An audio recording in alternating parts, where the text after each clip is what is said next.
नमस्कार दोस्तों, मेरा नाम है विजय कुमार गिरी और मैं आप लोगों का एक बार फिर से स्वागत करता हूं अपने यूट्यूब चैनल जिसका नाम है सुगा क्लासेस फॉर एग्रीकल्चर। दोस्तों, आज हम लोग पढ़ने वाले हैं, हमारा जो एमसीक्यू का सीरीज चल रहा है, इस एमसीक्यू की सीरीज का आज हम दूसरा क्लास पढ़ने वाले हैं।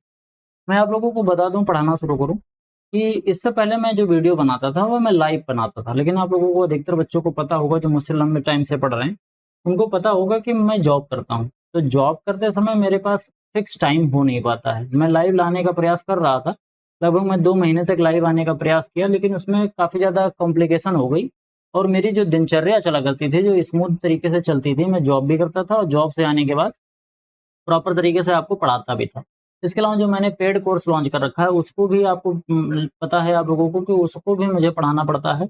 उसमें भी काफ़ी ज़्यादा टाइम लगता है, तो इस वजह से मैं टाइम को प्रॉपर तरीके से मैनेज नहीं कर पा रहा था।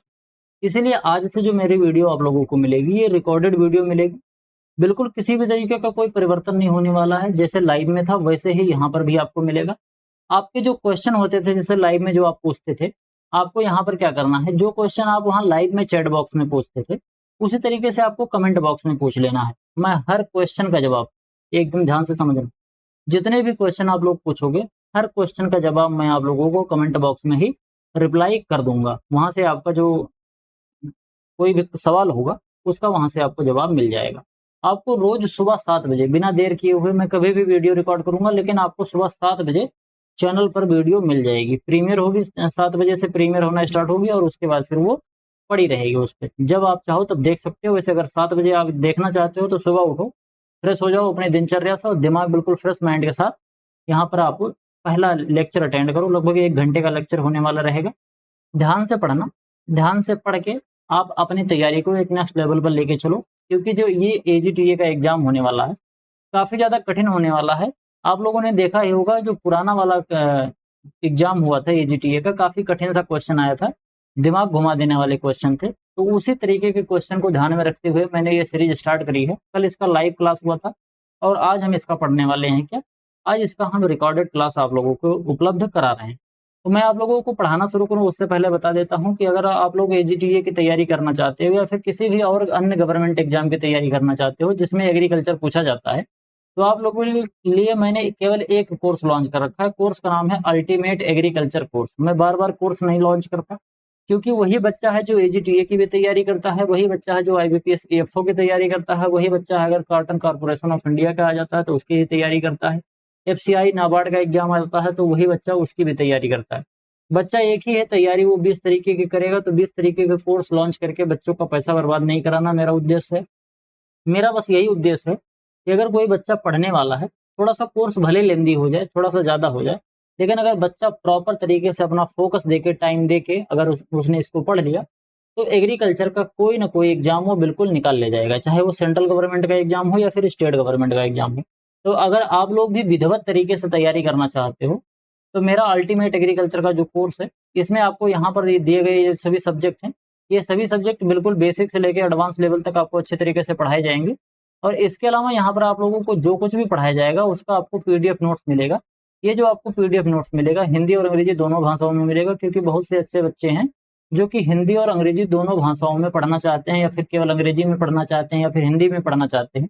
तो सभी चीज़ों को ध्यान में रखते हुए मैंने उसको बाइलिंगुअल बनाने का प्रयास किया है। प्रयास क्या किया है? बाइलिंगुअल ही है, दोनों भाषाओं में आप प्रॉपर तरीके से उसको देखोगे, प्रॉपर तरीके से उसको पढ़ोगे, किसी भी तरीके का कोई दिक्कत नहीं होती। जैसे जब आप एग्ज़ाम देने जाते हो तो वहाँ पर क्वेश्चन हिंदी और अंग्रेजी में पूछा जाता है, वैसे ही यहाँ पर आपको जो नोट्स मिलेगा, उसमें भी हिंदी और अंग्रेजी में प्रॉपर तरीके से होगा। आपको बाइलिंगुअल भाषा में एक्सप्लेन भी किया जाएगा, तो किसी भी तरीके की कोई समस्या नहीं होने वाली है। अगर कोई हिंदी में भी पढ़ना चाहता है, तो प्रॉपर तरीके से वो इसको परचेज़ करके पढ़ सकता है। अगर कोई बच्चा इन दिनों खरीदता है, तो इस समय इसकी जो वैलिडिटी होने वाली है, वो लाइफ टाइम वैलिडिटी के साथ आ रहा है, लेकिन कुछ दिनों बाद इसकी जो वैलिडिटी होगी वो केवल 1 साल की होगी। तो अगर आप लोग अभी परचेज़ करते हो तो आपकी इसकी जो वैलिडिटी मिलेगी आपको, वो लाइफ टाइम वैलिडिटी के साथ आपको ये मिलने वाला है। अगर आप इस कोर्स को खरीदना चाहते हैं तो यहाँ पर दिए गए जो क्यूआर कोड है, इस क्यूआर कोड को स्कैन करके मात्र ₹1000 का पेमेंट करके आप इसको खरीद सकते हो। बाकी कोर्स से रिलेटेड अधिक जानकारी के लिए मेरा व्हाट्सएप नंबर है 9792771793। मेरे इस व्हाट्सएप नंबर से आप संपर्क करके कोर्स से रिलेटेड जो भी जानकारी आप प्राप्त करना चाहते हो, वो प्राप्त कर सकते हो। तो चलिए बिना देर किए हुए स्टार्ट करते हैं, देखते हैं सबसे पहला क्वेश्चन क्या है। सबसे पहला क्वेश्चन कहा जा रहा है, what is the average oil and protein content present in the rice bran. Rice bran यानी कि जो गेहूं की भूसी होती है, गेहूं की भूसी जिसको एलोरान लेयर बोलते हैं, उस एलोरान लेयर के अंदर औसत तेल और इसके अलावा औसत प्रोटीन की मात्रा कितने प्रतिशत होती है, आपको इसी का जवाब देना है। तो इसको अगर आप ध्यान से देखोगे तो इसमें जो हमारा ऑप्शन नंबर बी है ये बिल्कुल राइट ऑप्शन हो जाएगा। क्यों? क्योंकि जो प्रोटीन होता है और ऑयल होता है, अगर ऑयल की बात करें तो ऑयल कितना परसेंट पाया जाता है, ऑयल 20% पाया जाता है, चावल के अंदर नहीं। चावल की जो भूसी निकलती है, जो इसको कन कहा जाता है, कहीं कहीं पर इसको कन कहते हैं, चावल का ब्रान जिसको चावल की पॉलिश भी कहते हैं। तो चावल की पॉलिश के अंदर 20% तेल भी होता है और इसके अलावा इसके अंदर 12 से 15% के आसपास इसके अंदर प्रोटीन भी पाया जाता है। समझ गए? आगे बढ़ते हैं, अगला क्वेश्चन देखते हैं क्या कह रहा है। In rice agronomy what does the term heading specifically refers to. चावल के सस्य विज्ञान में हेडिंग शब्द विशेष रूप से किसके संदर्भ में यूज किया जाता है, मतलब जो हेडिंग होता है ये हेडिंग कब प्रयोग किया जाता है, चावल के अंदर प्रयोग किया जाता है। हेडिंग एक तरीके की स्टेज होती है, जब चावल हमारा ग्रोथ करता है तो एक हेडिंग का स्टेज भी आता है, जैसे जर्मिनेशन होता है, ग्रोइंग होता है, booting, tillering, panicle initiation, milking, maturity, इस तरीके से एक स्टेज भी होता है हेडिंग स्टेज। तो यहाँ पर पूछा जा रहा है कि हेडिंग स्टेज के अंदर धान में होता क्या है, मतलब धान में कौन सी डेवलपमेंट हो रही होती है जिसको हम हेडिंग कहते हैं। एक एक करके समझते हैं। सबसे पहले क्या लिखा है, the swelling of the flag leaf sheath. जो फ्लैग लीफ शीथ होता है, अगर इसकी स्वेलिंग होने लगती है तो उसको हम क्या कहते हैं। अगर फ्लैग लीफ की स्वेलिंग होने लगती है, फ्लैग लीफ का जो शीथ होता है वो फूलने लगता है, तो इसका सीधा तात्पर्य क्या होता है, इसका सीधा सीधा सा तात्पर्य हो जाता है कि बूटिंग होना स्टार्ट हो गया है। क्या होना स्टार्ट हो गया है? बूटिंग होना स्टार्ट हो गया है। आप लोगों ने देखा होगा जो हमारा धान होता है, जब इसमें क्या कहते हैं इन्फ्लोरेसेंस निकलना होता है, उससे पहले इसकी जो फ्लैग लीफ का शीत होता है वो थोड़ा सा मोटा होता है, तो उसको बूटिंग स्टेज बोलते हैं। और इसी बूटिंग स्टेज के बाद फिर पेनिकल इनिशिएशन स्टार्ट होता है। अगला क्या है, the end of the vegetative phase. Vegetative phase का एंड कब होता है?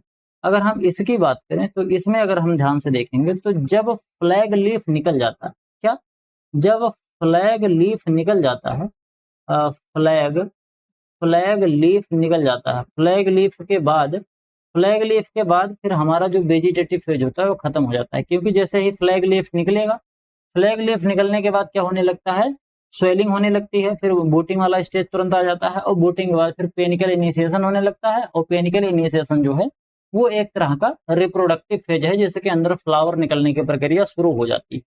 तो वेजिटेटिव फेज जो धान के अंदर होता है वो खत्म कहाँ पर हो जाता है, वो फ्लैग लीफ के बाद ये अंत हो जाता है। इसके बाद क्या लिख रहा है, the period between maximum tillering and panicle initiation. ये जो पीरियड होता है यानी कि जो मैक्सिमम टिलरिंग होती है और इसके अलावा पेनिकल इनिशिएशन होता है, इतने से बीच के जो टाइम को, जब से मैक्सिमम जो टिलरिंग होना स्टार्ट हुई है वहां से लेके जब तक पेनिकल निकल नहीं जाता, इसके बीच में ढेर सारे स्टेज आते हैं, उनको कंबाइन रूप से क्या बोला जाता है। यहाँ पर ये चीज पूछा जा रहा है, तो इसको हम क्या बोलते हैं, इसको हम बोलते हैं वेजिटेटिव लेग फेज। क्या कहते हैं इसको, इसको हम बोलते हैं वेजिटेटिव लेग फेज, इसको कहते हैं। तो हमारा 3 ऑप्शन तो मैंने बता ही दिया, तो चौथा ऑप्शन क्या हो जाएगा, चौथा ऑप्शन हमारा हो जाएगा बिल्कुल राइट ऑप्शन हेडिंग। जब 50% जब पेनिकल निकल चुका होता है और 50% निकलना बाकी होता है, तब उस स्टेज को हम क्या बोलते हैं, उस स्टेज को हम हेडिंग स्टेज बोलते हैं। समझ गए बेटा? आगे बढ़ते हैं, अगला क्वेश्चन देखते हैं क्या कह रहा है। What is the effective root zone depth for a rice crop comparing to the sorghum और मेज। कह रहा है अगर हम मेज को ध्यान में रखें और इसके अलावा धान को ध्यान में रखें, तो सीधा सीधा यहाँ पर जो मेज दिया गया है वो आपको केवल कंफ्यूज करने को दिया गया है और सोरगम को कंफ्यूज करने के लिए दिया गया है। यहाँ पर पूछ रहा है कि राइस का जो रूट जोन डेप्थ होता है, इफेक्टिव रूट जोन डेप्थ, वो कितना होता है। आपसे ये बिल्कुल नॉर्मल सा क्वेश्चन पूछ रहा है। बाकी सोरगम और मेज जो दिया है वो केवल कंफ्यूज करने के लिए दिया है कि एग्जैक्टली पूछ क्या रहा है। तो इसमें जो हमारा राइट आंसर हो जाएगा वो हो जाएगा हमारा ऑप्शन नंबर जो ए है, यानी कि 60 सेंटीमीटर। ये क्या होता है, ये इफेक्टिव रूट जोन डेप्थ होता है। अब ये इफेक्टिव रूट जोन डेप्थ क्या होता है, इसको थोड़ा सा समझ लो। जब हम धान की खेती करते हैं या किसी भी पौधे की जब हम उसको ग्रो करते हैं, तो पौधा की जो रूट होती है, पौधे की रूट क्या होती है, जमीन से न्यूट्रिएंट अब्जॉर्ब करती है। इस तरीके से उसकी रूट होगी और ये रूट जो होती है ये क्या करती है, न्यूट्रिएंट को एब्जॉर्ब करती है। तो पौधा जो न्यूट्रिएंट एब्जॉर्ब करता है या पानी एब्जॉर्ब करता है, वो कहाँ तक एब्जॉर्ब कर पाता है, कितनी गहराई तक एब्जॉर्ब कर पाता है, उसको हम क्या बोलते हैं, उसको हम इफेक्टिव रूट जोन डेप्थ बोलते हैं। समझ गए? तो इफेक्टिव रूट जोन डेप्थ जो होता है वो धान का कितना होता है, धान का होता है 60 सेंटीमीटर। समझ गए? इसके अलावा अगर हम बात करें तो एक हमारी फसल होती है जिसको हम क्या कहते हैं, जिसको हम बोलते हैं सोरघम। क्या कहते हैं हम? इसको हम बोलते हैं सोरघम। सोरघम के अलावा एक फसल और होती है जिसको हम क्या कहते हैं, जिसको हम बोलते हैं पर्ल मिलेट। क्या कहते हैं इसको हम? Pearl millet. इसके अलावा एक फसल और होती है मेज। ये दोनों तीनों जो फसलें होती हैं, इनका जो इफेक्टिव रूट जोन डेप्थ होता है वो कितना होता है, इसका होता है 120 सेंटीमीटर। कितना होता है बेटा? 120 सेंटीमीटर। समझ में आया? अगला क्वेश्चन देखते हैं क्या कह रहा है। Which ecotype of Asian rice Oryza sativa is popularly known as balu rice and is primarily grown in Indonesia? कह रहा है कि एशिया वाला जो राइस होता है, एशियन राइस ओराइजा सेटाइवा, इसकी 3 तरीके की किस्म होती है, 3 इसकी प्रजातियां। तो यहाँ पर कहा जा रहा है कि उन तीनों प्रजातियों में से ऐसी कौन सी प्रजाति है जिसको हम क्या बोलते हैं, जिसको हम बालू राइस बोलते हैं। यही क्वेश्चन आपसे पूछा जा रहा है और ये ज्यादातर इंडोनेशिया में ग्रो किया जाता है। एक एक करके समझते हैं। सबसे पहले क्या है, सबसे पहले तो लिखा है इंडिका। इंडिका जो है ये कहाँ पर ग्रो किया जाता है, इंडिका जो है ये ट्रॉपिकल रीजन में, कहाँ पर, ट्रॉपिकल रीजन में। और इसके अलावा जो सब ट्रॉपिकल रीजन होता है, क्या होता है, जो सब ट्रॉपिकल रीजन होता है, ट्रॉपिकल और सब ट्रॉपिकल रीजन, इन दोनों रीजन में ग्रो किया जाता है। और ये कहाँ पर ग्रो किया जाता है, एशिया में। बोले तो इसको इंडिया में इसी तरीके से ग्रो किया जाता है। समझ गए? इसके अलावा बात करते हैं एक हमारा जो है जपोनिका। जपोनिका की जब बात करते हैं तो जपोनिका जो होता है ये टेम्परेट होता है। कैसा होता है ये टेम्परेट होता है। ये टेम्परेट जो रीजन होता है, टेम्परेट रीजन में इसको ज्यादातर ग्रो किया जाता है। और टेम्परेट रीजन बोले तो ये ज्यादातर जापान के अंदर ग्रो किया जाता है। फिर एक बचा जवानिका। इंडिका, जपोनिका और जमोनिका, ये 3 स्पीसीज होती है, 1 2 3 प्रजातियां होती हैं, 1 2 3।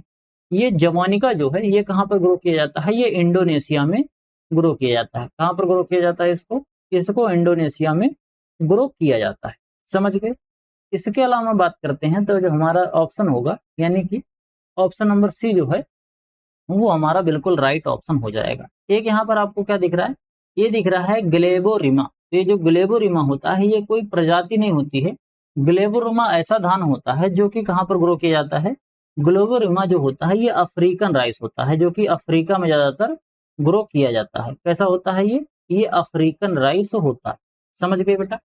आगे बढ़ते हैं, अगला क्वेश्चन देखते हैं। अगला क्वेश्चन क्या कह रहा है, who is credited with introducing the world's first semi-dwarf rice variety Taichung native one, जिसको TN1 बोलते हैं, टू इंडिया इन 1964। ध्यान से समझते हैं। कह रहा है कि जो TN1 है, TN1 भारत की वैरायटी नहीं है, इसको विदेश में डेवलप किया गया था, इसको भारत में इंट्रोड्यूस किया गया था, भारत में इसको लाया गया था, विदेश में डेवलप किया गया। जब वहां पर वो ग्रो होने लगा तो उसको फिर भारत में लाया गया। तो यहाँ पर पूछ रहा है कि इसको लाने का श्रेय किसको जाता है। 1964 में भारत में दुनिया की पहली अर्धभवनी चावल की जो किस्म है टाइचुंग नेटिव, पेश करने का श्रेय किसे दिया जाता है, ये चीज आपसे पूछा जा रहा है कि मतलब इसको भारत में लाया कौन था। तो इसमें जो हमारा राइट आंसर होगा वो कौन सा होगा, एक हुआ करते थे जीबी चलम। तो ये जीबी जो चलम हुआ करते थे, इन्होंने ही क्या किया था, TN1 जो वैरायटी है धान की, ये 1964 में भारत में लेके आए थे। इसके अलावा यहाँ पर एक लिख रहा है क्या, यहाँ पर लिख रहा है एक हेनरी एम विसेल। तो हेनरी एम विसेल जो है, अगर हम इनकी बात करें तो इन्होंने एक वैरायटी डेवलप करी थी। कौन सी वैरायटी डेवलप करी थी, इन्होंने एक IR8 नाम की धान की वैरायटी डेवलप करी थी। और ये डेवलप कहाँ पर करी थी, इंटरनेशनल राइस रिसर्च इंस्टीट्यूट जो है वहां पर इन्होंने ये वैरायटी डेवलप करी थी। कौन सी वैरायटी डेवलप करी थी? IR8 डेवलप करी। इसके अलावा यहाँ पर आपको दिख रहा है डॉक्टर GS खुश। तो डॉक्टर GS जो खुश हैं, इन्होंने क्या किया था? डॉक्टर GS खुश ने IR36, कौन सी वेराइटी?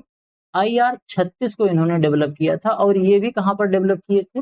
ये भी इंटरनेशनल राइस रिसर्च इंस्टीट्यूट में काम करते थे।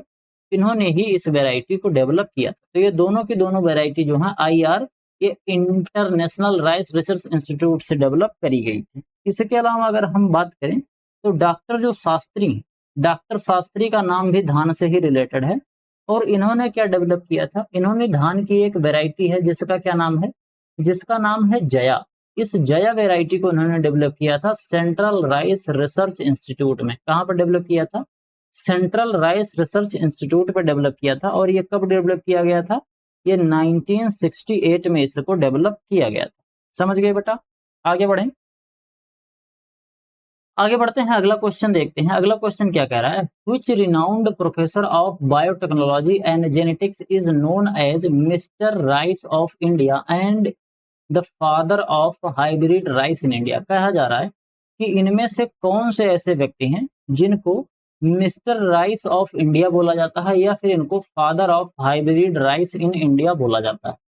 तो इसको अगर हमने ध्यान से देखा और पढ़ा तो इसमें एक प्रोफेसर हैं। प्रोफेसर नाम इनका क्या है? प्रोफेसर इनका नाम है प्रोफेसर E.A. सिद्दीकी। तो जो प्रोफेसर E.A. सिद्दीकी हैं, इन्होंने एक वैरायटी डेवलप करी थी। एक वैरायटी नहीं डेवलप करी थी, इन्होंने ढेर सारी वैरायटी डेवलप करी थी जो कि पूसा बासमती के नाम से आपको मार्केट में देखने को मिलती है। ठीक, पूसा बासमती नाम से तमाम वैरायटी इन्होंने डेवलप करी थी। तो इसमें जो ये पूसा बासमती है, सुगंधित धान की पहली किस्म हुआ करती थी जो कि हाई यील्डिंग हुआ करती थी, पूसा बासमती। तो इसको डेवलप किसने किया था? E.A. सिद्दीकी ने डेवलप किया था। इसलिए जो हमारा ऑप्शन नंबर ए होगा वो बिल्कुल राइट ऑप्शन हो जाएगा। इसके अलावा जो ऑप्शन बी है, इसमें क्या लिख रहा है? प्रोफेसर योंग लोंग पिंग। तो जो प्रोफेसर योंग लोंग पिंग है, इनको क्या कहा जाता है? इनको फादर ऑफ हाइब्रिड राइस बोला जाता है। क्या कहा जाता है? फादर ऑफ हाइब्रिड राइस बोला जाता है। और ये कहाँ के रहने वाले थे? ये जो रहने वाले थे ताइवान के रहने वाले थे। ताइवान बोले तो चाइना के रहने वाले थे। कहाँ के थे? ये चाइना के रहने वाले थे। समझ गए? तो हाइब्रिड राइस के पिता अगर कोई पूछे तो प्रोफेसर योंग लोंग पिंग हुआ करते थे। इसके अलावा अगर हाइब्रिड राइस के पिता इंडिया में पूछे तो आप याद रखना प्रोफेसर E.A. सिद्दीकी हुआ करते थे। समझ गए? इसके अलावा बात करते हैं तो डॉक्टर GS खुश और डॉक्टर शास्त्री, इन दोनों के बारे में मैंने बता दिया है कि दोनों ने क्या क्या काम किया था अभी पिछला वाले क्वेश्चन में। दोनों धान से ही संबंधित है। आगे बात करते हैं क्वेश्चन नंबर 7 की। कह रहा है कि which mutant gene make the Pusa Basmati 1979 and Pusa Basmati 1985 variety uniquely tolerant to the herbicide imazethapyr. ध्यान से समझना क्या कह रहा है कि जो पूसा बासमती 1989 है और इसके अलावा पूसा बासमती 1985 है। ये जो दो वैरायटी धान की है, ये दोनों वैरायटी म्यूटेंट जीन की मदद से बनाई गई हैं। म्यूटेंट जीन कौन सा है? जैसे आप लोगों को पता होगा कि जो जीन होता है, जीन धान के अंदर या किसी भी जीव के अंदर कैरेक्टरिस्टिक्स लाने का काम कौन करता है? जीन करता है। तो यहाँ पर कहा जा रहा है कि जो एक हर्बिसाइड यूज किया जाता है धान के खेत में खरपतवार को नियंत्रित करने के लिए, नाम क्या है इसका? इसका नाम है इमेजेथाफायर। तो इमेजेथाफायर को जब हम खेत में डालते थे तो इसको डालने से खरपतवार तो मरता ही मरता था, इसके साथ धान की फसल भी नष्ट हो जाती थी। इसीलिए एक जीन डेवलप किया, एक जीन की खोज करी, वो म्यूटेंट जीन हुआ करता था जो कि पूसा बासमती 1979 और इसके अलावा पूसा बासमती 1985, इन दोनों जो वेराइटीज हैं धान की, इनके अंदर उस जीन को ट्रांसफर कर दिया गया, जिसकी वजह से अगर इमेजेथाफायर अगर हमने अपने खेत में डाला है तो इसकी वजह से हमारी धान की फसल नष्ट नहीं होगी, केवल फसल नष्ट होगी। ये क्वेश्चन का मतलब आपसे यहाँ पर पूछा जा रहा है। तो इसमें अगर हम ध्यान से देखेंगे तो इसमें हमारा जो राइट आंसर होगा वो क्या होगा? इसमें जो हमारा राइट आंसर होगा, एक नाम है ALS जीन। यहाँ पर जो ALS जीन है ये हमारा बिल्कुल राइट ऑप्शन हो जाएगा। ALS जीन जो होता है ये धान के अंदर हर्बिसाइड के प्रति टॉलरेंस डेवलप करने का काम करता है। समझ गए? इसके अलावा यहाँ पर एक जीन दिख रहा है जिसको हम BLB जीन बोलते हैं। ये जीन के नाम है, तमाम तरीके के जीन होते हैं, इनके नाम दिए गए हैं। तो इसमें जो BLB जीन होता है ये कैसा होता है, ये जो बैक्टीरियल लीफ ब्लाइट होता है, क्या होता है, बैक्टीरियल लीफ ब्लाइट। तो ये जो बैक्टीरियल लीफ ब्लाइट डिजीज लगती है धान के अंदर, उसके प्रति रेजिस्टेंस का काम ये करता है। जैसे कौन सी वैरायटी है, बैक्टीरियल लीफ ब्लाइट के प्रति एक वैरायटी आती है TKM6 के नाम से। ये बैक्टीरियल जो लीफ ब्लाइट होता है इसके प्रति ये कैसा होता है, इसके प्रति ये इसके अंदर टॉलरेंस पाई जाती है। बोले तो ये टॉलरेंट होता है, समझ गए। बोले तो बैक्टीरियल लीफ ब्लाइट का एक जीन होता है, अगर इस जीन को हमने अपने धान के अंदर इंट्रोड्यूस कर दिया, जो कि इंट्रोड्यूस किया गया है, और उसको करने के बाद एक वैरायटी बनाई गई TKM6, और ये जो TKM6 है ये टॉलरेंट है किसके प्रति, यानी कि इसके अंदर बैक्टीरियल लीफ ब्लाइट जो डिजीज लगती है ये नहीं लग पाएगी, समझ गए। इसके अलावा आपको यहाँ पर दिख रहा है SUB1 जीन। तो SUB1 जीन जो है ये भी धान से ही रिलेटेड है, और SUB1 जीन जो है ये किससे एसोसिएटेड होता है, जब हम धान की खेती कहाँ पर करते हैं, जब हम धान की खेती सबमर्ज्ड कंडीशन में करते हैं। सबमर्ज्ड कंडीशन में कहाँ पर करते हैं,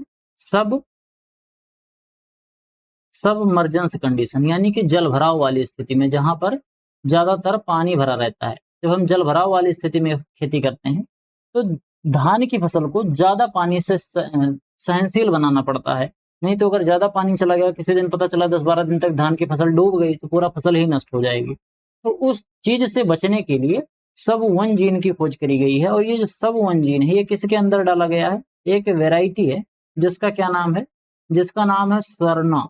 क्या नाम है, स्वर्णा SUB1। स्वर्णा SUB1 जो वैरायटी है, इस वैरायटी के अंदर क्वालिटी पाई जाती है SUB1 जीन की वजह से, जिससे ये वाटर लॉगिंग कंडीशन में, अगर ये डूब भी जाए, पानी से बिल्कुल एकदम 10-12 दिन के लिए पानी के अंदर डूब भी जाए, तब भी प्रॉपर तरीके से इसका कल्टीवेशन हम लोग कर सकते हैं। इसके अलावा यहाँ पर आपको दिख रहा है BT जीन। BT जीन जैसा कुछ चीज होता नहीं है फिलहाल अभी धान के अंदर, क्योंकि भारत में जेनेटिकली मॉडिफाइड धान की खेती करना अलाउ ही नहीं, समझ गए बेटा। तो इसमें 7वें का हमारा जो ऑप्शन नंबर D होगा वो बिल्कुल राइट ऑप्शन हो जाएगा। अगला देखते हैं 8वां क्वेश्चन क्या कह रहा है, what is the recommended seed rate for rice cultivated using the system of rice intensification. System of rice intensification आप लोगों को मैंने कल वाले लेक्चर में भी एक क्वेश्चन पूछा था कि सिस्टम ऑफ राइस इंटेंसिफिकेशन से जब हम खेती करते हैं तो इससे क्या हो जाता है, जल की बचत होती है। जल की बचत करने का सीधा मतलब कि जहां पर पानी की कमी होती है वहां पर हम सिस्टम ऑफ राइस इंटेंसिफिकेशन से खेती करते हैं। जब हम सिस्टम ऑफ राइस इंटेंसिफिकेशन से खेती करते हैं तो धान का जो सीड रेट है वो नॉर्मल कंडीशन से कम लगता है। तो यहाँ पर पूछा जा रहा है कि SRI मेथड में धान का कितना सीड रेट लगता है। तो ज्यादातर आपको किताब में देखने को मिलता है 7.5 किलोग्राम पर हेक्टेयर। तो वो कहाँ पर आपको देखने को मिल रहा है, 5 से लेके 8 किलोग्राम पर हेक्टेयर में, यानी कि जो हमारा ऑप्शन नंबर C है ये बिल्कुल राइट ऑप्शन हो जाएगा, समझ गए। इसके अलावा यहाँ पर 15 से 20 किलोग्राम पर हेक्टेयर लिखा है। तो 15 से 20 किलोग्राम किसका होता है, ये हाइब्रिड जो होता है, हाइब्रिड राइस, उसका सीड रेट होता है। 30 से 35 किलोग्राम की बात करते हैं तो जो हमारा एरोबिक राइस होता है, कौन सा, जो एरोबिक राइस होता है, एरोबिक राइस जो सिस्टम होता है उसके अंदर आपको इतने सीड रेट की जरूरत पड़ती है। एरोबिक राइस जहां पर पानी की थोड़ी सी कम मात्रा होती है। अब इसको ड्राई लैंड या फिर ड्राई वाला नहीं समझ लेना, ड्रॉट वाला। एरोबिक मतलब थोड़ा सा कम पानी की जरूरत पड़ती है। इसके अलावा यहाँ पर आपको देखने को मिल रहा है 60 से 80 किलोग्राम पर हेक्टेयर।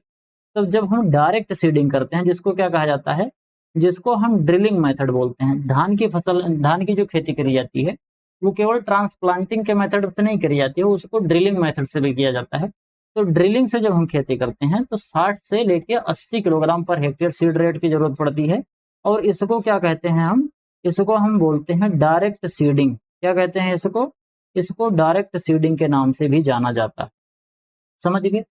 आगे बढ़ते हैं, which seasonal type of rice accounts for approximately 84% of the total rice cultivation area in India. जैसे मैंने आपको बताया था कि जो एशिया में ग्रो किया जाने वाला राइस है उसकी 3 प्रजातियां हैं, कौन कौन सा है? इंडिका, जपोनिका और जमोनिका।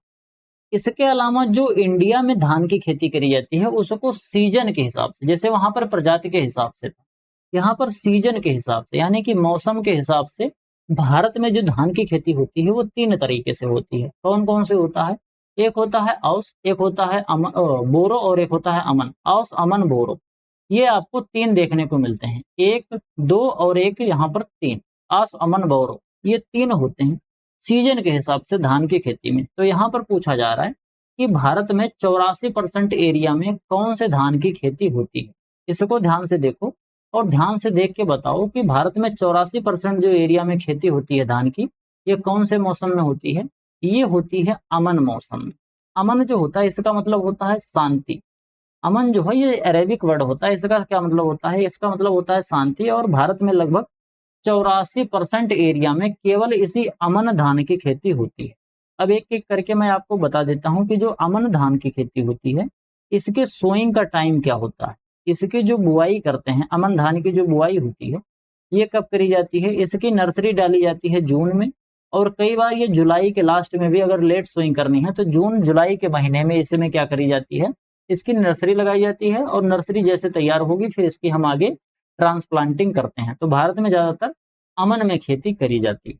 इसके अलावा बात करते हैं आंसू, औस। तो जो औस है इसकी जो बुआई होती है ये कब होती है? इसकी जो सोइंग टाइम है ये होता है मई जून। क्या होता है? मई जून इसके लिए सबसे अच्छा टाइम माना जाता है। इसके अलावा फिर एक है बोरो। तो जो बोरो होता है इसकी जो बुआई होती है वो कब होती है? इसकी जो बुआई होती है ये होती है दिसंबर जनवरी के महीने में। समझ गए? अब इसको हम और नाम से जानते हैं। जैसे औस जो होता है इसको हम क्या बोलते हैं? इसको बोलते हैं ऑटमन। क्या बोलते हैं? इसको ऑटमन बोलते हैं। ऑटमन सीजन में इसकी बुआई करी जाती है। इसके अलावा जो बोरो राइस होता है इसको हम क्या बोलते हैं? बोरो को बोलते हैं स्प्रिंग वाला राइस, या फिर इसको क्या कहा जाता है? इसको समर वाला राइस। अब आप सोच रहे होगे सर जी दिसंबर और जनवरी में बुआई कर रहे हैं तो समर क्यों आ रहा है? तो बेटा दिसंबर और जनवरी में इसकी बुआई करते हैं जब ठेठ गर्मी पड़ रही होती है। इससे 4 महीना आगे जोड़ लो, जनवरी से 4 महीना जब जोड़ोगे तो फरवरी, मार्च, अप्रैल, मई, जून, तो वो मई जून में कटेगा। तो मई जून में कटेगा, मई में खूब गर्मी होती है, तो इसलिए इसको स्प्रिंग या फिर समर बोलते हैं। समझ गए? इसके अलावा जो अमन राइस होता है, अमन राइस को तो मैंने बता ही दिया। इसको एक चीज और भी बोला जाता है, इसको विंटर राइस के नाम से भी जाना जाता है। क्या कहा जाता है इसको? इसको विंटर राइस के नाम से जाना जाता है। इसके अलावा आपको यहाँ पर दिख रहा है एक दलुआ। ये दलुआ कौन सा ललुआ है इसको समझ लेते हैं। तो जो बोरो राइस होता है, कौन सा राइस? बोरो राइस। ये बोरो राइस उड़ीसा में लोकली इसी नाम से जाना जाता है। कहाँ पर? उड़ीसा में बोरो राइस को दलुआ बोला जाता है। समझ गए बेटा? आगे बढ़ते हैं, अगला क्वेश्चन देखते हैं। What is the optimum temperature range required for the robust growth and flowering of rice crop? Rice की जो क्रॉप है उसमें बहुत अच्छी तरीके से ग्रोथ करने के लिए टेम्परेचर कितना होना चाहिए? सीधा सीधा ये पूछ रहा है। ध्यान से समझना, यहाँ पर रोबस्ट ग्रोथ और फ्लावरिंग का टाइम पूछ रहा है, नहीं तो गड़बड़ हो जाए। ऑप्टिमम टेम्परेचर भी पूछ रहा है, आपको इसको भी ध्यान देना है। क्वेश्चन कई बार मिनिमम पूछ लेता है या मैक्सिमम पूछ लेता है, आपको देखना है। यहाँ पर ऑप्टिमम टेम्परेचर पूछ रहा है, और किसके लिए? इसकी प्रॉपर तरीके से वेजिटेटिव ग्रोथ और फ्लावरिंग के लिए राइस के अंदर कितना टेम्परेचर की रिक्वायरमेंट होती है, ये चीज पूछी जा रही है। तो लगभग 20 से लेके 25 डिग्री सेंटीग्रेड का जो तापमान होता है इस समय पर ग्रोथ भी बढ़िया होती है, और इसके अलावा फ्लावरिंग भी धान के अंदर बहुत अच्छे तरीके से देखने को मिलती है। इसके अलावा ये जो 20 से 25 डिग्री सेंटीग्रेड लिखा है ये किसके लिए होता है?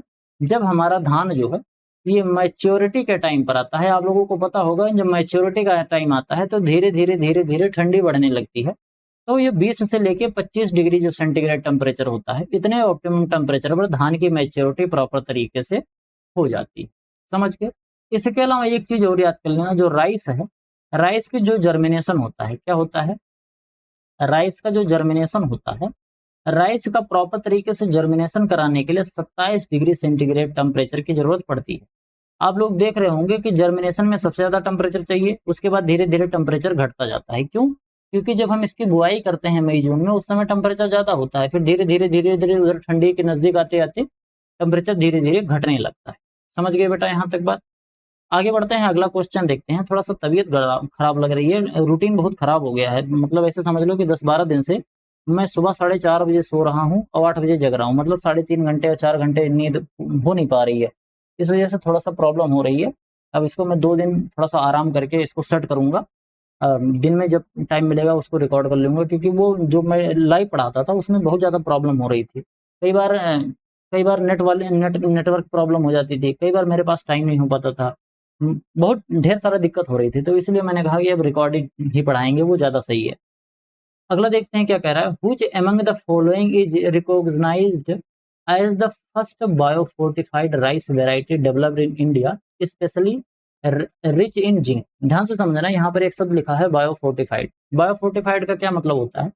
बायोफोर्टिफाइड का सीधा सीधा मतलब होता है जब हम धान के अंदर किसी एक न्यूट्रिएंट की अधिकता करने का प्रयास करें। जैसे मान लेते हैं हम धान की खेती कर रहे हैं, हमने धान की एक ऐसी वैरायटी निकाली जिसके अंदर आयरन की मात्रा ज़्यादा है, या हमने एक ऐसी वैरायटी निकाली जिसके अंदर विटामिन ए की मात्रा ज़्यादा है, या कोई एक ऐसी वैरायटी निकाली जिसके अंदर प्रोटीन की मात्रा ज़्यादा है। इसी तरीके से कोई एक वैरायटी निकाल ली जिसके अंदर जिंक की थोड़ी सी मात्रा ज़्यादा है। तो इस तरीके का जब हम कोई चीज़ करते हैं तो उसको बायोफोर्टिफाइड बोलते हैं। तो बायोफोर्टिफाइड क्रॉप्स होती हैं। इसमें पूछा जा रहा है कि राइस की ऐसी कौन सी बायोफोर्टिफाइड क्रॉप है जिसके अंदर जिंक ज़्यादा मात्रा में पाया जाता है, लगभग 22.3 मिलीग्राम पर किलोग्राम के हिसाब से पाया जाता है। बहुत आसान से भी क्वेश्चन नहीं है, इसको अगर आप कायदे से पढ़ोगे तभी आप इनका आंसर दे पाओगे। हालांकि मैं इसको डिटेल में एक्सप्लेन भी करता हूं। तो 10 क्वेश्चन मैंने आपको पढ़ाया, लेकिन आई होप कि आपको यहाँ पर 50 से लेके 55 क्वेश्चन, बहुत अच्छे अच्छे लेवल के क्वेश्चन यहाँ पर आपको देखने को मिले होंगे। इसी तरीके से मैं आपको पूरा एग्रोनॉमी रिवाइज कराते हुए चलूंगा। बिल्कुल ध्यान से आप पढ़ते रहना। हर फसल को, जैसे अभी यहाँ धान चल रहा है, फिर धान खत्म होगा, फिर गेहूं आएगा, इस तरीके से मैं आगे जब पढ़ाऊंगा तो आगे पे मैं बताते चलूंगा कि कल वाले लेक्चर में मैं कैसा लाऊंगा। लेकिन आज थोड़ा सा प्रॉब्लम हो रही है, तो आप 1-2 दिन करो। इसके बाद जब मैं हर लेक्चर लाऊंगा तो हर लेक्चर को उससे पहले मैं बता दूंगा कि कल मैं इससे क्वेश्चन पूछूंगा, इस चैप्टर को पढ़ के आना, जिससे आपका थोड़ा सा कॉन्फिडेंस भी बूस्टअप होगा। जब तक एग्जाम हो नहीं जाता तब तक ये सीरीज चलती रहेगी। बस आपको क्या करना है, प्रॉपर तरीके से इसको सेव करके रखना है, प्रॉपर तरीके से पढ़ना है, लाइक करना है, सब्सक्राइब करना है, दोस्तों के साथ शेयर भी करना है। इसके अलावा आपके जो सुझाव हैं उसको भी कमेंट बॉक्स में देते जाना है। जो कमेंट होता है उसको मैं पढ़ता हूँ और हर कमेंट का मैं रिप्लाई करता हूँ। पढ़ता सबका हूँ, उसको प्रॉपर तरीके से रिप्लाई भी करता हूँ। अगर कुछ सुझाव होता है तो मैं उसको इम्प्लीमेंट करने की कोशिश भी करता हूँ। तो इसलिए आप लोग प्रॉपर तरीके से सपोर्ट करते रहो। ये गारंटी है कि आपका 1 घंटा बर्बाद नहीं होगा। बहुत जगह मैंने देखा है 20 क्वेश्चन पढ़ाएंगे तो 20 क्वेश्चन में या तो थ्योरी बताने लगते हैं। तो बेटा देखो, ध्यान से समझाऊं, अगर क्वेश्चन के बीच में थ्योरी समझाने लगो तो आपको ना तो सही से थ्योरी समझ में आएगी और ना ही आपको क्वेश्चन ज़्यादा अटेंड कर पाओगे। क्यों? क्योंकि थ्योरी समझाने के लिए लेक्चर जो रिकॉर्डेड या फिर लाइव जो लेक्चर होते हैं, थ्योरी वाली क्लास अलग होती है। जैसे मान लो कि मैंने एक फोटोसिंथेसिस का क्वेश्चन पूछ लिया, अब अगर मैं वहां पर तुमको फोटोसिंथेसिस समझाने लग गया तब तो सत्यानाश हो जाएगा। क्यों? क्योंकि फोटोसिंथेसिस एक पूरा बड़ा सा चैप्टर है, वो 1 से 1.5 घंटे 2 घंटे का चैप्टर है। अगर मैंने उसमें थोड़ा सा केवल इतना बता दिया कि पानी का उपयोग करेगा, कार्बन डाइऑक्साइड का उपयोग करेगा, और इसके बाद प्रकाश की उपस्थिति में जो पौधे के अंदर क्लोरोफिल होता है उसकी मदद से वो क्या बना देगा, उसकी मदद से वो ऑक्सीजन बना देगा और ग्लूकोज रिलीज कर देगा, मतलब ऑक्सीजन बनाएगा और ग्लूकोज बनाएगा। ये चीज बोला जाता है। तो फोटोसिंथेसिस इतना मैंने बोल दिया, काम खत्म हो गया। लेकिन अगर ध्यान से देखोगे तो फोटोसिंथेसिस एक बड़ा सा चैप्टर। तो कई जगह मैंने देखा, मैं बुराई नहीं कर रहा हूँ, सबके पढ़ाने का तरीका होता है, लेकिन अगर क्वेश्चन के बीच में थ्योरी समझाने लगो तो बड़ा कठिन सा काम हो जाता है। तो जो छोटे छोटे फैक्ट्स हैं उसको समझाया जा सकता है। जैसे मैं यहाँ पर पढ़ा रहा हूँ तो छोटे छोटे फैक्ट्स हैं, अगर कोई बड़ा सा फैक्ट हो जाता है तो मैं उसको पहले बोल देता हूँ, भैया लेक्चर में पढ़ लेना, उतना ज़्यादा डिटेल में यहाँ नहीं पढ़ाया जा सकता। तो यहाँ पर सीधा सीधा देखते हैं कि जो बायोफोर्टिफाइड राइस है जिसके अंदर जिंक की मात्रा ज़्यादा होती है वो कौन सा होता है। तो इसमें जो हमारा ऑप्शन नंबर ए है, एक धान की वेराइटी है जिसका नाम है DRR धान 45। तो DRR धान जो 45 है इसके अंदर जिंक की मात्रा ज्यादा होती है। कितनी होती है? 22.3 मिलीग्राम पर किलोग्राम के हिसाब से इसमें जिंक आपको देखने को मिलता है। इसके अलावा एक यहाँ पर आपको दिख रहा है, क्या यहाँ पर दिख रहा है CRR धान 310। तो ये CRR धान 310 दिख रहा है। अगर इसके बारे में बात करें तो ये दुनिया का फर्स्ट प्रोटीन रिच है। क्या है? प्रोटीन रिच है। प्रोटीन रिच धान की वेराइटी। अब प्रोटीन रिच इतना नहीं है कि इसमें 20-25% पाया जाएगा, अन्य जो धान की वेराइटीज हैं उनकी अपेक्षा इसके अंदर प्रोटीन ज्यादा पाया जाता है। इसके अलावा यहाँ पर आपको दिख रहा है पूसा हाइब्रिड 10। तो पूसा हाइब्रिड 10 जो है ये कैसा होता है, ये होता है एरोबिक राइस। कैसा होता है ये, इसको हम बोलते हैं aerobic rice. Aerobic rice system, aerobic rice system जो होता है इसके लिए काफी सुटेबल वेराइटी मानी जाती है। इसके अलावा अगर हम बात करें तो एक होता है क्या, एक आपको यहाँ पर दिख रहा है सहभागी धान। तो ये जो सहभागी धान होता है ये हाईली ड्रॉट टॉलरेंट होता है। हाईली ड्रॉट, ध्यान से सुनना, ये कैसा होता है, ये ड्रॉट टॉलरेंट होता है। अब बच्चे सोच रहे हो कि सर जी ये ड्रॉट टॉलरेंट है तो इसका यह मतलब, ड्रॉट टॉलरेंस, अब इसका यह मतलब नहीं है कि ये बिल्कुल ज्वार और बाजरा जैसा हो जाएगा। मतलब अन्न की अपेक्षा थोड़ा सा कम पानी इसके अंदर लगेगा, बहुत ज्यादा नहीं होता। नहीं मतलब सोचो ड्रॉट टॉलरेंट है सर जी तो इसमें तो हम पानी सिरिंज से दे देंगे काम चल जाएगा, ऐसा नहीं होता है बेटा। अगला क्या है, what is the recommended ideal pH range for soil for successful rice cultivation. कह रहा है कि अगर हमको राइस की कल्टीवेशन करनी है तो उसके लिए धान का पीएच रेंज कितना होना चाहिए। बहुत आसान सा क्वेश्चन है। धान को जब हम खेती करते हैं धान की, तो हल्की सी जो अम्लीय मिट्टी होती है इसके लिए सबसे बढ़िया होती है 4 से 6 पीएच वाली जो मिट्टी होती है, इसमें हम धान की बहुत अच्छे तरीके से खेती कर सकते हैं।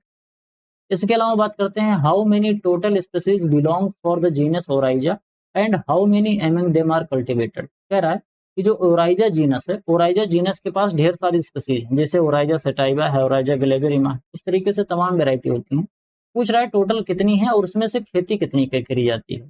तो इसको जब ध्यान से आप देखोगे तो मैंने पढ़ाया भी है, समझाया भी है कि टोटल इसकी 26 स्पीसीज पाई जाती हैं। टोटल 26 इसकी प्रजातियां होती हैं, जिसमें से सॉरी इसके अंदर टोटल 24 प्रजातियां होती हैं। कितनी होती हैं, टोटल इसके अंदर 24 प्रजातियां होती हैं और इन 24 में से केवल और केवल 2 की खेती करी जाती है, 2 कल्टीवेटेड होती हैं। बाकी जो 22 बच रही हैं 22 जंगली प्रजातियां होती हैं, इनकी कभी भी खेती नहीं करी जाती। समझ गए।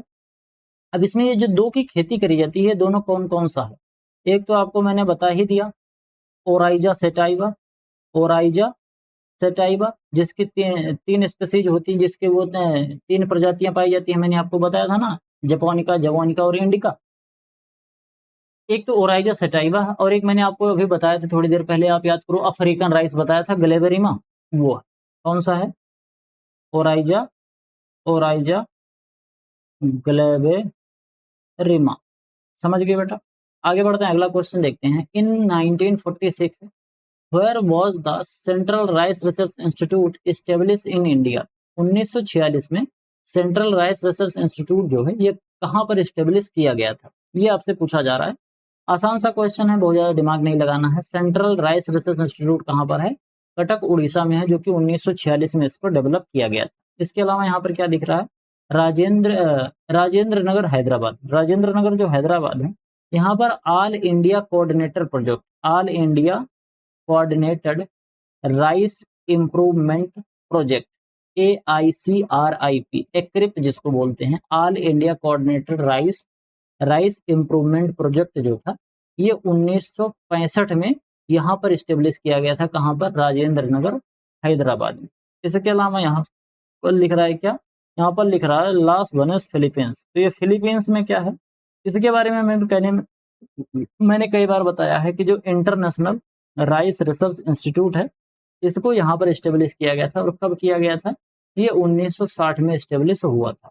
इसके अलावा कोयम्बटूर तमिलनाडु की बात करते हैं, तो कोयम्बटूर तमिलनाडु में जो तमिलनाडु एग्रीकल्चर यूनिवर्सिटी है, इसी के अंडर में पहला हाइब्रिड जो राइस है, फर्स्ट इंडिया का फर्स्ट हाइब्रिड जो राइस है, हाइब्रिड राइस जिसका क्या नाम है, जिसका नाम है MGR1, ये वैरायटी डेवलप करी गई है। देखो फर्स्ट के बारे में बच्चे बहुत ज़्यादा कंफ्यूज होते हैं। First semi dwarf variety, first high yielding variety, first hybrid variety दुनिया की कौन सी है, भारत की कौन सी है, बहुत बच्चे कंफ्यूज होते हैं। इस कंफ्यूजन को दूर कर दूंगा, हो सकता है इसी लेक्चर में कर दूं, नहीं हो सकता है फिर अगले लेक्चर में मैं बिल्कुल कर दूंगा। आप बिल्कुल टेंशन नहीं लो, बस संपूर्ण समर्पण कर दो 1 घंटे के लिए रोज। ठीक, आगे बढ़ते हैं। तो इसमें हमारा जो राइट आंसर हो जाएगा वो ऑप्शन नंबर बी बिल्कुल सही हो जाएगा। आगे बढ़ते हैं, अगला देखते हैं क्या कह रहा है। In dapog nursery method is highly specialised rice seedling raising technique, what is the required seed rate per square metre of this method. सीधा सीधा पूछ रहा है कि डेपोक जब नर्सरी विधि हम लगाते हैं तो 1 स्क्वायर मीटर में कितना सीड रेट का इस्तेमाल किया जाता है। बहुत ही आसान सा क्वेश्चन है। तो यहाँ पर जो पूछा जा रहा है कि पर स्क्वायर मीटर में कितना सीड लगाते हैं डेपोक में, तो डेपोक में हम कितना लगाते हैं 3 से 4 किलोग्राम पर स्क्वायर मीटर। जब हम डेपोक मेथड से नर्सरी ग्रो करते हैं तब हम इसका इस्तेमाल करते हैं। समझ गए। इसके अलावा अगर हम बात करें तो इसमें आपको जो दिख रहा है 1, 2, 5, 8 इस तरीके कोई चीज़ें इसके अंदर होती नहीं है। बाकी अभी मैंने थोड़ी देर पहले ही बताया था कि हाइब्रिड होगा या ड्रिलिंग होगा या फिर SRI मेथड होगा तो किसमें कितना कितना सीड रेट होता है, मैंने वहाँ पर भी थोड़ा सा बता दिया था। अब हम यहाँ पर बढ़ेंगे अपने मैचिंग वाले क्वेश्चन पर। यहाँ से जो आगे आपको 8-10 क्वेश्चन मिलेंगे वो सभी के सभी आपको मैचिंग वाले क्वेश्चन यहाँ पर देखने को मिलेंगे। यहाँ पर आपको क्या दिख रहा है, यहाँ पर दिख रहा है एशियन राइस इकोटाइप। यहाँ पर आपको एशियन राइस दिख रहा है। जैसे मैंने आपको बताया था ना, एशियन राइस जो होती है 3 तरीके की होती है, इंडिका, जपोनिका और जवानिका। यहाँ पर उनके ओरिजिन और उनके ट्रेड्स दिए गए हैं। आपको इसको क्या करना है, इसको आपको प्रॉपर तरीके से मैच कराना है। जैसे कि अगर हम बात करें जो इंडिका होता है, आपको थोड़ा सा याद हो तो मैंने जब अभी इसको पढ़ाया था तब मैंने बताया था जो इंडिका होता है ये कैसा होता है, ये ट्रॉपिकल और सब ट्रॉपिकल होता है। कैसा होता है, इंडिका जो होता है ये ट्रॉपिकल और सब ट्रॉपिकल होता है। इसके अलावा जो जपोनिका होता है, जपोनिका जापान तो टेम्परेट होगा। जवानिका कैसा होता है, जवानिका जो होता है ये इंडोनेशिया और इंटरमीडिएट टिलरिंग होती है। इसके अंदर लो टिलरिंग पाई जाती है। सबसे ज्यादा टिलरिंग किसके अंदर होती है, जो हमारा इंडियन जो धान होता है, इंडिका जो होता है, इसके अंदर टिलरिंग ज्यादा पाई जाती है। टिलरिंग का मतलब क्या होता है, ढेर सारे कल्ले निकलना। टिलरिंग का क्या मतलब होता है, टिलरिंग का मतलब होता है कल्ले निकलना। तो जो कल्ला निकलता है ना उसी को क्या कहते हैं, उसी को टिलरिंग बोलते हैं। ए थर्ड पे जा रहा है, ए यहाँ पर थर्ड में जा रहा है, ए यहाँ पर थर्ड में जा रहा है, ए और डी गलत हो गया। बी किस पे जा रहा है, बी फर्स्ट में जा रहा है, तो बी फर्स्ट में यहाँ पर जा रहा है, यानी हमारा ऑप्शन नंबर जो सी होगा वो बिल्कुल राइट ऑप्शन हो जाएगा। अगला क्या है, यहाँ पर वैरायटी दी गई है और यहाँ पर टॉलरेंस दिया गया है। ये सभी धान की वैरायटी है और आपको यहाँ पर बताना है कौन किसके प्रति टॉलरेंस होता है। जैसे इसमें स्वर्ण सब है, तो स्वर्ण सब जो मैंने अभी बताया था सबमर्ज्ड कंडीशन में बढ़िया अच्छा होता है, तो पहला चला जाएगा 4th पे।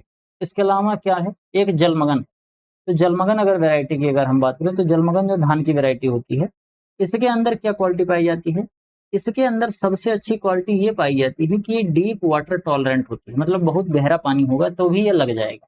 दोनों में अंतर होता है। सबमर्ज्ड वाला ये अगर कुछ दिन तक पानी के अंदर डूबा रह जाए तो भी दिक्कत नहीं, लेकिन जलमगन इसके अंदर ढेर सारा पानी भरा रहे तो भी कोई दिक्कत नहीं। अब ढेर सारा पानी अनावरत भरा रहे इसका क्या मतलब होता है, इसका ये मतलब बिल्कुल नहीं है कि इसकी पत्तियां बिल्कुल डूब जा रही हैं। जलमगन की पत्तियां हमेशा डूबेंगी नहीं, अगर हमेशा डूब जाएंगी तो नाश हो जाएगा। हमेशा डूब जाने पर स्वर्ण जो सब है, ये स्वर्ण सब जो है ये काम चल जाएगा। लेकिन ऐसा नहीं है कि इसमें 1 महीने 2 महीने, ऐसा नहीं। 8 दिन 10 दिन 15 दिन अगर इतने कंडीशन तक ये सबमर्ज होगा यानी डूबा रहेगा तो कोई दिक्कत नहीं होगी, ये अपना अंदर से ही काम चला लेता है। इसके अलावा अगर बात करें तो क्या लिख रहा है, इसके अलावा एक लिख रहा है CSR 36। तो CSR 36 जो है ये कैसा होता है, CSR 36 जो होता है वो साल्टी जो वाटर होता है या साल्टी जो सॉइल होती है, सॉल्ट टॉलरेंट होता है, तो वहां पर इसको हम ग्रो कर सकते हैं। हिमालय वेराइटी है, हिमालय जो वेराइटी है नाम से पता चल रहा है हिमालय है, हिम बोले तो ठंडा, तो ठंडे में काफी ज्यादा ये कैसी होती है, टॉलरेंट होती है, ठंडे को सह जाती है। ए किस पे जा रहा है, ए 4th पे जा रहा है, ए 4th पर यहाँ जा रहा है, ए 4th पर यहाँ जा रहा है, सी गलत हो गया और डी गलत हो गया। बी फर्स्ट पे जा रहा है, बी यहाँ पर फर्स्ट में जा रहा है, ये गलत हो गया। ऑप्शन नंबर जो बी है ये बिल्कुल राइट हो जाएगा। अगला देखते हैं, यहाँ पर क्या दिया गया है, राइस का सीजन दिया गया है औस अमन बोरो, और इनका सोइंग टाइम दिया गया है। अभी थोड़ी देर पहले मैंने ही आपको पूरा तरीके से बता दिया था। अमन भारत में 84% एरिया में किया जाता है। कब किया जाता है, जून जुलाई में। इसके अलावा हम बात करते हैं किसकी, इसके अलावा हम बात कर लेते हैं औस की। तो इसमें क्या है, औस की जो हम बुआई करते हैं ये कब करते हैं, औस की जो बुआई करी जाती है ये करी जाती है मई जून में। ठीक, कब करी जाती है, ये मई जून में आपको देखने को मिलता है। पहले औस की करते हैं, फिर अमन की करते हैं, फिर बोरो की। आपको ऐसे याद करना, औस अमन बोरो, सबसे पहले मई जून, फिर जून जुलाई, और इसके बाद बोरो जो है ये कब करते हैं, ये दिसंबर और जनवरी में करते हैं। तो ए 3rd पे जा रहा है, ए 3rd पर यहाँ जा रहा है, ए 3rd पर यहाँ जा रहा है, बी गलत हो गया और ए गलत हो गया और सी गलत हो गया। बी फर्स्ट पे जा रहा है, तो बी यहाँ पर फर्स्ट में जा रहा है, तो हमारा ये बी भी गलत हो गया। अल्टीमेटली हमारा ऑप्शन नंबर डी बिल्कुल सही हो जाएगा। आगे बढ़ते हैं, यहाँ पर सीजन दिया गया है और यहाँ पर इसको किस नाम से जाना जाता है ये भी दिया गया है। तो जैसे हमारा औस होता है, इसको कहाँ से निकला है, औस निकला है ये अटमन शब्द से। किससे निकला है, अटमन शब्द से। अमन जो होता है, अमन कहाँ से निकला है?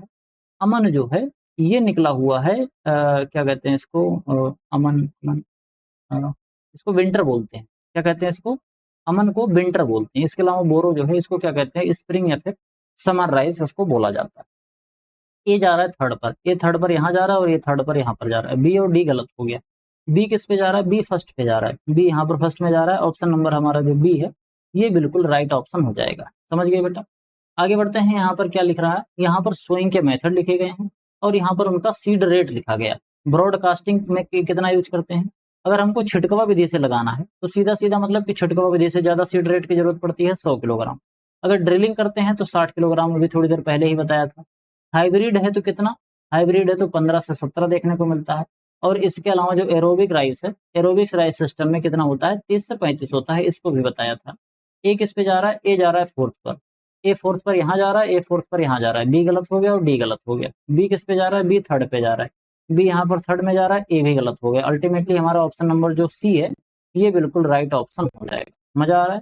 तो आज के लेक्चर में केवल इतना ही। आई होप आपको वीडियो पसंद आया होगा। वीडियो पसंद आया हो तो वीडियो को लाइक करो, चैनल को सब्सक्राइब करो, दोस्तों के साथ शेयर करो। आपके जो सुझाव हैं कमेंट बॉक्स में जरूर लिखो। इसके अलावा अगर आप अल्टीमेट एग्रीकल्चर का कोर्स परचेज करना चाहते हो तो मेरा व्हाट्सअप नंबर है 9792771793।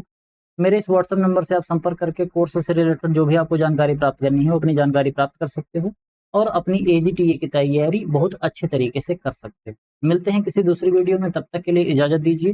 धन्यवाद।